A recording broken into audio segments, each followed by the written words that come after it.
Recently, a shameful incident was reported in Kerala.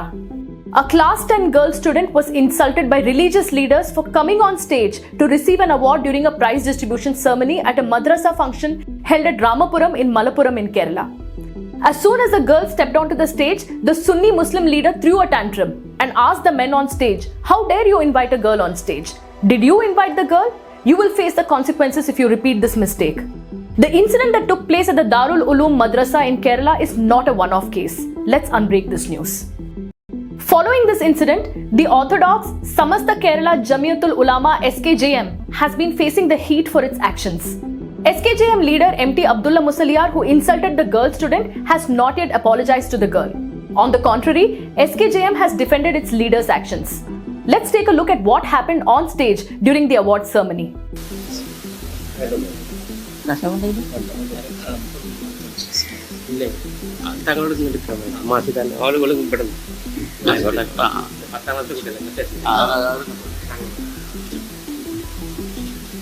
പത്താം ക്ലാസ്സിലെ വിദ്യാർത്ഥി മാഷിദ PV എന്ന കുട്ടിയെ സാദരം ക്ഷണിക്കുന്നു.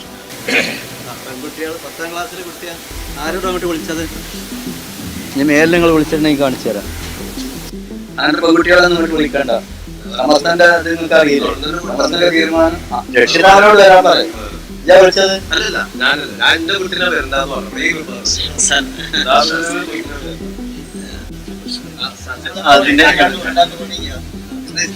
ഞങ്ങളൊക്കെ അവിടെ എത്തിയാണ് വേണ്ടാത്ത പണി ചെയ്യാം. അതൊക്കെ ഫോട്ടത്തിൽ വരൂലേ? അതൊക്കെ ഈ സാധനത്തിന് കണ്ട് പോകൂലേ മേപ്പെട്ട്? The girl student was insulted by MT Abdulla Musliyar, who is not just a senior leader of the Samastha Kerala Jamiyyathul Ulama, but he is also the Samastha's Education Board Secretary and a veteran Sunni Muslim scholar. During his outburst, Musliyar reminded the men on stage about the Samastha's decision. ഞാൻ മേലിൽ നിങ്ങൾ വിളിച്ചിട്ടുണ്ടെങ്കിൽ കാണിച്ചു തരാം. അങ്ങനെ പെൺകുട്ടികളൊന്നും ഇങ്ങോട്ട് വിളിക്കണ്ട. സമസ്തന്റെ നിങ്ങൾക്ക് അറിയില്ല. സമസ്തന്റെ തീരുമാനം രക്ഷിതാവിനോട് വരാൻ പറയും. What was he talking about? What was the decision of the Samastha? Is the Samastha against felicitating girls? Is the Samastha anti-women? If yes, then the Samastha is anti-constitutional, and such bodies must face action. But this is not the first time we have witnessed a gender-based discrimination in our country.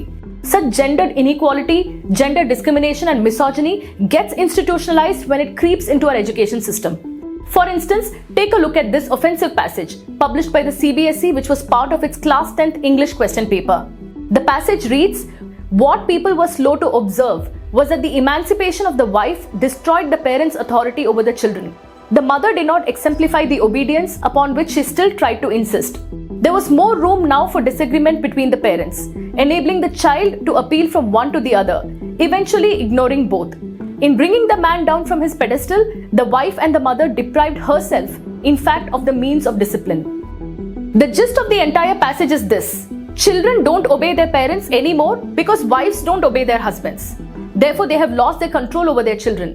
The passage also goes on to explain how this has led to both children and servants no longer knowing their place. After an uproar over the text, the CBSE dropped this passage. But the question is, who writes such passages? Who approves it? Why was this being taught in our schools? Not just in our education system. Such toxic concepts of masculinity are widely prevalent in Bollywood, amongst our celebrities and top actors. Take a look at this 2008 rant of one of Bollywood's top-rated actors, who is seen imparting lessons on the concept of masculinity. Actor Sanjay Dutt can be seen slamming men for resorting to what he calls as feminine activities.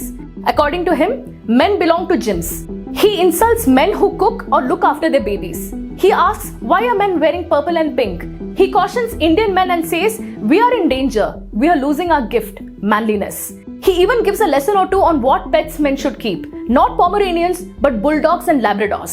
There is a new kind of dushman in our lives and we have to unite once again to fight it.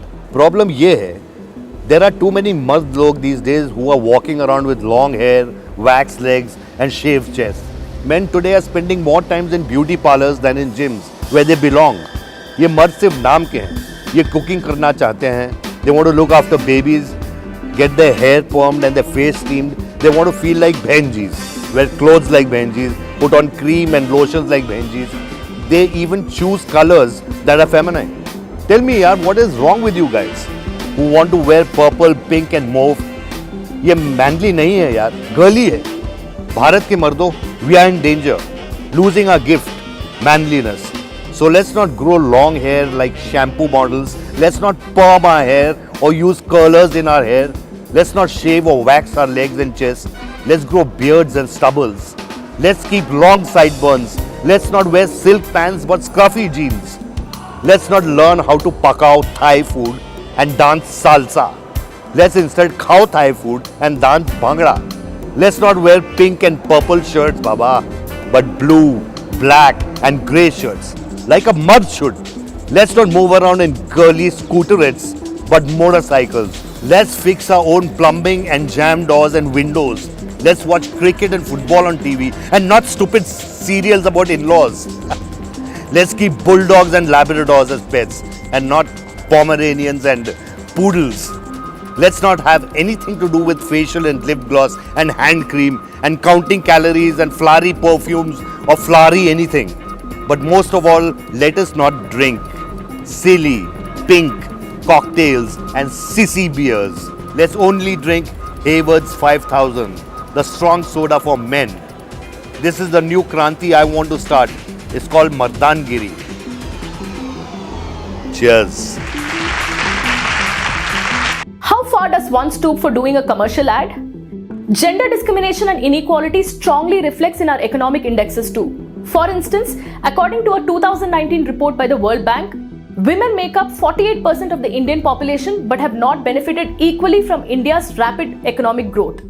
Female child mortality is still a grave concern, with over 239,000 girls under the age of 5 dying each year.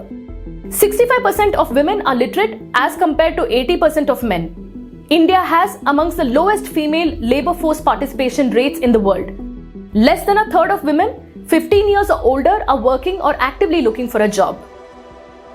When it comes to women, they do not just suffer discrimination. While at work, in some of the most prestigious companies, they earn low wages when compared to their male counterparts. As per the National Family Health Survey data, nearly half of Indian men and women think domestic violence is fine if the wife does not perform her duties. India has been seeing a rise in cases related to domestic violence. The reported cases seem to be the tip of the iceberg. Many believe the unreported cases could be much more than the official numbers. Having said that, the organization that is supposed to protect the rights of women, the National Commission for Women and the State Women's Commissions often recruit women who are not gender sensitive. For instance, this was a comment made by Meena Kumari, a UP Women's Commission member. जिस तरह से हम देख रहे हैं regular rape के cases आ रहे हैं, अभी अलीगढ़ में भी एक बच्ची के साथ हुआ, बरेली में हुआ, तो क्या मानसिकता है इतनी तमाम कोशिशों के बावजूद भी इस तरह के केसेस नहीं रुक रहे हैं? नहीं, वो तो है, सख्ती तो खूब हो रही है। अब समाज में है ये कि इस तरह के केस नहीं रुक रहे, ये हम लोगों को के साथ साथ समाज को भी इसमें पैरवी करनी पड़ेगी। अपनी बेटियों को भी देखना पड़ेगा कहाँ जा रही हैं, क्या है और किस लड़के के साथ बैठ रही हैं। मोबाइल को भी देखना होगा। सबसे पहले मैं सबको यही बोलती हूँ, लड़कियाँ मोबाइल से बातें करती रहती हैं और यहाँ तक मैटर पहुँच जाता है कि उसको लेके भाग जाती हैं शादी के लिए। This was a member of the State Women's Commission in UP. Instead of protecting women from discrimination, violence and misogyny, she is seen saying that we need to keep an eye on our girls.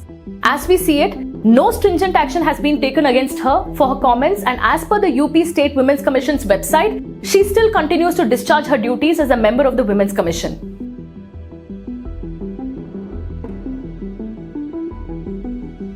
This shows how even the commissions that are supposed to provide relief for women are filled with women who are not gender sensitive. To improve the condition of women, the Government of India from 2005 started releasing a gender budget along with its union budget to apply a gendered lens to the allocation and tracking of public funds to improve women's welfare through government policies. But how will women in our country benefit through these policies when the officials pushing these policies are gender insensitive?